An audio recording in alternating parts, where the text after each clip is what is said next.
Donc bonjour à tous, ici c'est Jean-Jean, alias Jean-Jean la bricole, et sur cette chaîne on parle de crypto-monnaies, donc les crypto-monnaies sous toutes leurs formes, mais la spécialité de la chaîne c'est vraiment le minage de crypto-monnaies.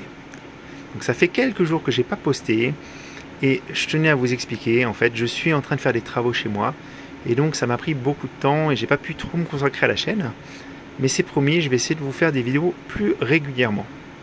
Donc lors de ma dernière vidéo, j'avais montré un petit peu ma 3070 Ti sous Windows et j'avais miné de l'Ethereum avec et vous m'aviez dit oulala, les valeurs que tu obtiens ne sont pas génialissimes. Donc j'ai un petit peu creusé le sujet et effectivement j'ai réussi à bien améliorer tout ça. Je vais vous expliquer un petit peu ce que j'ai fait, mais vous donner mes paramètres d'overclocking et vous partager aussi des petites astuces pour le dual mining Ton sur la pool Ice Mining. Voilà. Donc voilà le sujet du jour. Donc pour ça, je vous remontre un petit peu mon bench de test sur lequel j'ai monté la 3070 Ti. Donc j'ai quand même un problème de chauffe au niveau de la mémoire. La mémoire chauffe un peu trop fort. C'est ce modèle-là que je possède. Donc je vais sûrement échanger les pads thermiques. Alors j'ai vérifié, il n'y a pas de sticker de garantie. Donc normalement je vais conserver les anciens pads et normalement je pourrais les rechanger si jamais cette carte était défectueuse pour qu'elle soit prise en charge en garantie sans aucun problème. Voilà. Donc au niveau des performances, je vais vous montrer un petit peu tout ça. J'ai testé la carte sur du Flux et sur de l'Ethereum. Donc moi je la faisais miner du Flux sur la machine sous HiveOS. Donc au niveau des paramètres, vous les avez ici. 1800 MHz au niveau du corps et j'ai mis la mémoire à plus 1100 pour un total de 10 357 MHz. Donc là au niveau de l'afficheur, je suis aux environs de 290 watts. Et comme vous pouvez voir, donc j'ai le corps qui est à 49 degrés environ, la mémoire qui est à 74 degrés et elle fait environ 68 sols par seconde. Donc c'est vraiment des bonnes performances. Pour ça, il n'y a pas de problème, on est dans les 70 sols secondes. Ce que je voulais vous montrer, donc, c'était surtout sur l'Ether. Alors sur l'Ether, quand j'avais fait mes tests, j'avais utilisé une version de T-Rex que j'avais. C'était une version assez récente, et je vais vous la relancer. Alors j'ai fait des paramétrages différents sur MSI Afterburner. Donc je vous rappelle, on peut les enregistrer, les paramétrages. Je les ai mis sur le paramétrage 1. Donc je vais le lancer et vous allez voir, donc ici on se met à miner de l'Ether.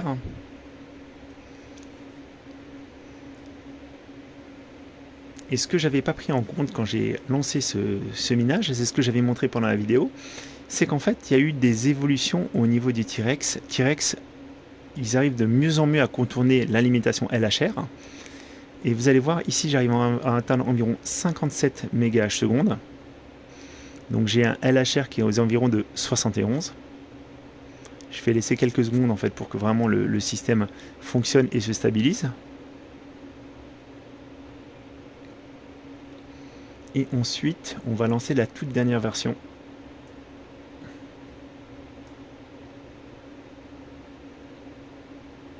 On attend un petit peu, ça prend toujours un petit peu de temps. Donc vous voyez, j'ai la mémoire qui est déjà à 96 degrés, 98.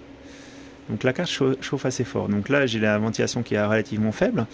Je vais pouvoir l'augmenter, mais on est en plein hiver. Il fait quand même très très frais dans mon bureau. Donc ça, clairement, ça sera problématique. Je vais avoir du thermothrottling en été. Donc des fréquences qui vont baisser pour ne pas endommager le matériel. Et ça, c'est vraiment gênant. J'ai discuté avec un autre possesseur qui a une EVGA, le 3070 Ti. Et lui, il a vraiment la mémoire qui est dans les 80 degrés. Donc c'est vraiment lié à... Voilà, donc je suis à 56,79, LHR 71. Donc là maintenant, ce que je vais faire, c'est que je vais utiliser la dernière version. La dernière version, c'est la 25.8. Je l'avais préparée. Et vous allez voir... Vous allez voir ce que vous allez voir. Si tout se passe bien, on va vraiment monter plus haut au niveau du hash rate. On va monter aux alentours normalement de 60 MHz. Donc merci encore pour vos partages, parce que c'est en échangeant avec vous que j'ai pu me rendre compte qu'il y avait un souci.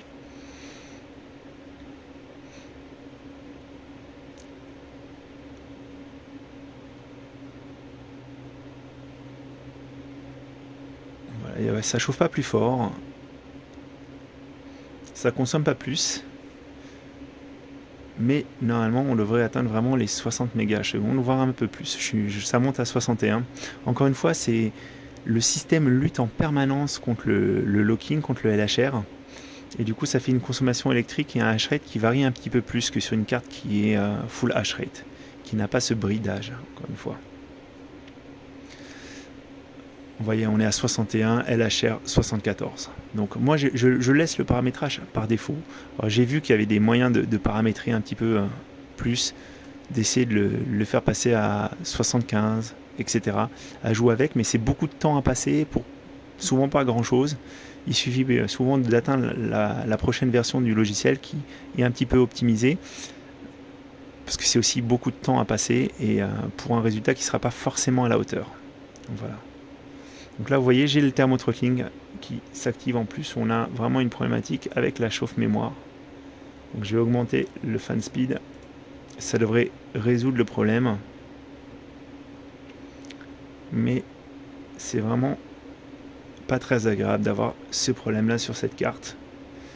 Encore une fois, c'est lié à cette mémoire, la mémoire qui est utilisée, qui a tendance à beaucoup plus chauffer. Et on a sûrement un problème de pâte thermique, des pâtes thermiques de mauvaise qualité, qui cause cette problématique. Donc la deuxième chose dont je voulais vous parler aujourd'hui, c'est du dual mining sur Ice Mining.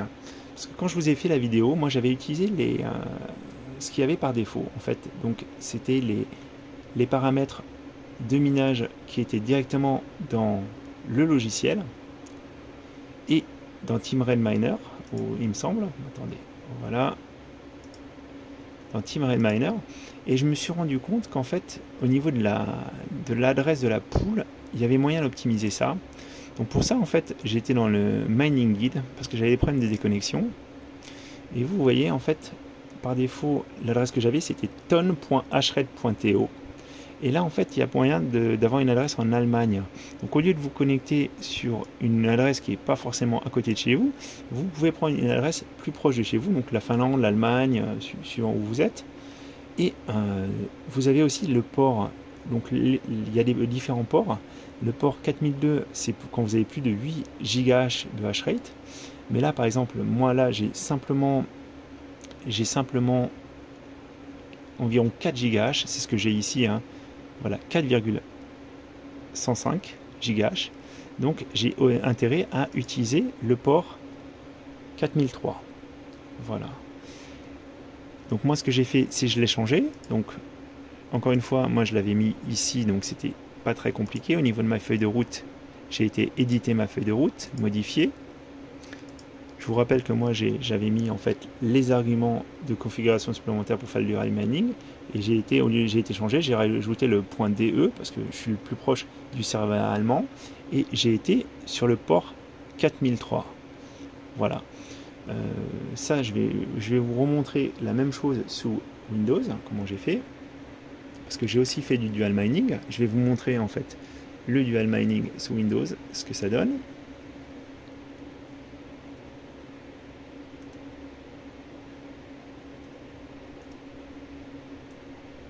Alors, où est-ce qu'il est ce dual mining? Il faut juste que je le retrouve.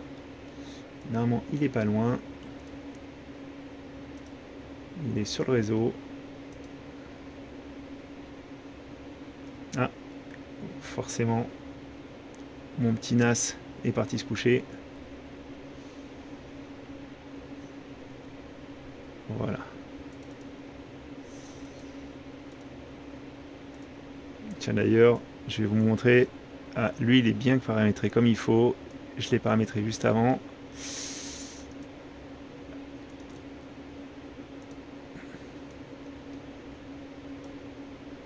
Alors là, vous allez voir donc le dual mining Ethereum plus Toncoin.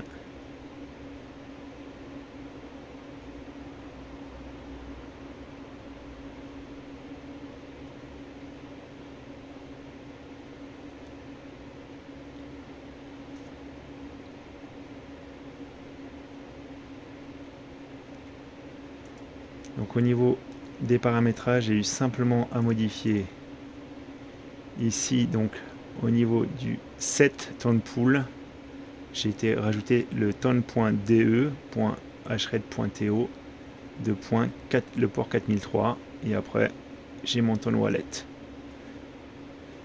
Donc malheureusement pour nous, le tone va pas très fort, il arrête pas de baisser, la difficulté du tone n'a pas énormément baissé. Par contre, vous voyez, on a bien le prix qui perd beaucoup tous les jours. Alors moi, j'ai vendu beaucoup de tonnes, je l'ai échangé contre des stablecoins.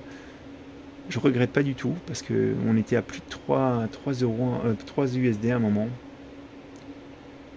Bon, c'est comme ça, à voir ce que ça va donner pour la suite, mais je vous conseille pas d'en conserver trop, surtout qu'en plus on pourra pas en miner très longtemps. On est en train d'arriver sur la fin, et je voulais juste terminer avec vous la vidéo en vous montrant un petit peu, parce que vous êtes beaucoup souvent à me demander des conseils sur le minage, les cartes à acheter, etc. Donc on a vraiment maintenant la chance d'avoir beaucoup de cartes en stock. Les prix se sont aussi un petit peu baissés. Moi, ce que je trouve aujourd'hui d'intéressant, alors je trouve que les 3060 Ti sont trop chers pour ce que c'est, parce que sur l'Ethereum, elles ont un très bon hash rate, mais sur le Flux, par exemple, elles sont nettement inférieures aux 3070. Donc moi, aujourd'hui, si j'avais à m'équiper, je viserais de la 3070 ou de la 3070 Ti, sachant que la différence de prix est vraiment relativement faible. Donc mon choix se porterait sur la 3070 Ti. Mais encore une fois, je ne sais pas de quoi demain sera fait. En ce moment, on a les hackers aussi qui ont hacké le site de Nvidia, qui nous disent qu'ils menacent de sortir en fait des informations pour pouvoir totalement débloquer les cartes LHR. Alors moi, j'y crois pas trop. Je ne crois pas que ça soit possible parce que Nvidia s'est bien défendu en nous disant qu'ils avaient un bridage logiciel, mais aussi un bridage matériel, et c'est pour ça que le LHR n'a pas été cassé. Donc je pense pas que ça soit possible. Par contre, effectivement, les pirates ont peut-être des informations sur le cryptage des cartes, et si on pouvait éditer les BIOS des cartes, ça serait une très belle avancée pour les cartes Nvidia. Donc ça serait vraiment une bonne avancée si les pirates le partagent. Ça nous permettrait vraiment d'optimiser les cartes et de pouvoir en tirer plus. Bien sûr, faites ce genre de démarche uniquement si vous comprenez bien ce que vous faites, parce que clairement, ça peut vous amener avec des machines qui ne démarrent plus et avec des problématiques qui ne sont pas toujours insurmontables, mais il faut vraiment que vous ayez fait des copies des BIOS avant, et il faut pas vraiment faire ça à l'arrache, il ne faut pas flasher avec n'importe quel BIOS, etc. Donc voilà, c'était Jean-Jean, et je vais vous proposer bientôt un autre contenu aussi. J'ai mon cousin qui m'a très gentiment montré comment est-ce qu'on peut installer en fait un système de minage sans utiliser HiveOS, parce que je vous rappelle que HiveOS c'est un système qui est payant, et il y a moyen d'installer une distribution Linux et de créer des scripts. Donc il a accepté, lui, il a créé des scripts pour ses cartes, et il me les a partagés. Et je vais vous montrer comment on peut installer une distribution Ubuntu, comment on peut installer les mineurs, et comment après on peut faire fonctionner les scripts. Donc ça sera l'objet d'une très prochaine vidéo.